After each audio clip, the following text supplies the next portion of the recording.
one thing to have legislation, but if it's not being acted upon, it's useless. That's right. And I think that, yes, you have these issues all over the world. But when in many parts of the world, it's also strongly supported by the intellectual property offices and the governments. And in these countries, they are successful. And this is also what has happened in other countries in the Caribbean, like, for instance, Jamaica, that has a successful RRO that is licensing universities, licensing administration, education, etc. What is the situation here in Trinidad and Tobago, Mr. Maxime? Because again, we know the culture in TNT. People, even the music, they sample music from established music all over, and people see nothing wrong with that. Are you fighting a losing battle? I don't think so. I mean, I've staked the rest of my career on it, on the fact that we are going to have a knowledge-based economy, that we are going to respect intellectual property. I was a member of the cabinet-appointed committee that drafted the intellectual property policy for the country, which is yet to be fully enforced, as you would appreciate. But what is striking is that the current Prime Minister was once Minister of Legal Affairs and fought strenuously for these things. I mean, I remember part of the campaigns mounted during her reign as Minister of Legal Affairs. So that academics and politicians have been saying for years that this is the way forward for the country, that we need to have a knowledge-based economy, that our intellectual power is what is going to separate us from the rest of the world. We keep taunting that we are TRIPS compliance, TRIPS being the trade-related intellectual property rights, so that every single business person looking at this should be thinking, you know, how am I going to be competitive? We've brought Professor Michael Porter, we had all these fancy seminars on competitiveness. How can you be competitive worldwide if you live in a country that is not respecting intellectual property and intellectual property rights? Your foreign direct investment, I mean, your world trading, everything is on the balance here. And I think it would be hilarious if it wasn't so serious. Mr. Stockmore, how relevant is an issue like photocopies in 2011 with the internet, with people just simply downloading a copy of something and just emailing it to someone else? The argument might be put forward that there is not enough activity as far as photocopies, for example, are concerned to make it that much of an issue. It's a fair question, and but photocopying is still rampant, and these organizations, they do not only do photocopying, because they also do other types of reproduction, like digitization, like copying from electronic originals, like downloading from internet for the posting to the internal networks, and for the printing out of inclusion in PowerPoint presentation, projection to whiteboards, smart boards, etc. So photocopying is only a part of it. It goes beyond there. And has your organization, the International Federation of Reproduction Rights Organizations, has there been any study done to show the economic impact on the failure to comply, or in jurisdictions where it works very well? Absolutely, and there are a few sectors in society that actually contribute that much to economy and employment as the industries based on copyright. And these are not only IFRO studies; these are studies made with the support of WIPO, the UN body that is responsible for copyright and copyright-related matters. And there are studies made in over 20 countries now, and it shows regularly that it's between the contribution to the economy is between 5% and 6%, and to the employment the same. 5 and 6%, that's a significant amount. That's a significant amount, yes.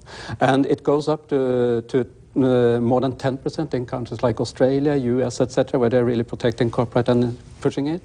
And also in Jamaica, it's close to 5%. Can such enforcement really take place in Trinidad and Tobago, Mr. Maxime? Because, again, it's all well and good to work toward, you say you're dedicating the rest of your working life towards achieving that objective. Some will say you're dedicating the rest of your life to frustration. No, they said that when I started a career in agriculture as well. So I know that. So you're accustomed to being frustrated then? I'm accustomed to being frustrated, or being into industries where there's a lack of respect for the output. And I'm saying this in the same sense. I mean, I hate to beat the agriculture analogy to death, but I think it's easier to comprehend when you think of tangible property. The fact that somebody can steal your work, you know, the benefits of your labor, you know, that to me is significant. And I don't think that we are fighting a losing battle. I think we are going through a process. We have a process. There are a series of activities you have to do before you get to litigation. Yes. So basically what we are doing is we are making sure that we are informing the public. We had a seminar last October. I've been on the, doing the talk show route, so that the ignorance of the law, or the ignorance of what they're doing, it will no longer apply. So when we get to that phase that involves litigation, let's say, no one will be able to say, well, I really didn't know we couldn't do that and we couldn't do this. Because I know we have a if I didn't know society here. Exactly. So, well, before we conclude the interview, if someone would like to get more information about this whole question of these rights, the reprographic rights, who do they contact? How do they get in touch? The TTRO, there's the TTRO.org, TTRO.org. You can telephone us at 638-2858.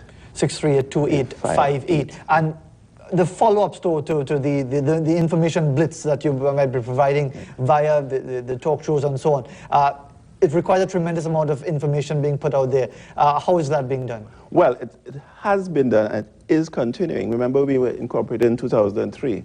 I mean, we have sent out licenses. Are you seeing the results of that, all of that information coming out? Yes, in the sense that I think more people are aware that they're infringing. Can I just share a little, sure. For instance, with you? I've met with the heads of most of the major tertiary level institutions in Trinidad and Tobago.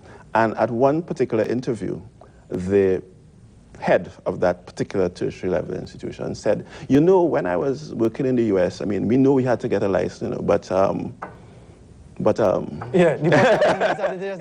got the bottom because since we're here in Trinidad, I mean, why should we worry about that? I mean, and I've been told to my face, we're not bothering. Yes. And when you look at how onerous the laws for non-compliance are, the loss of prestige that would accrue to any university that is dragged through the courts for something as mundane as this, because this is probably going to cost the average student in a tertiary level institution at postgrad level $8 or $9 a month. In terms of what the license will cost, right? Yeah. For you to be able to copy, legally and legitimately all the material that you need. We have had another, for instance, sorry to dominate. Yeah, I'm very passionate about this because we have had instances where one of our members, because the membership of the TTRO is made up of authors, publishers, people involved in the knowledge economy. We have had an instance where a lecturer went into a bookstore owned by one of our members. Could you copy this book for me, please? Wholesale, and this is a book that they're selling. Yeah. Can you copy this book for me, please?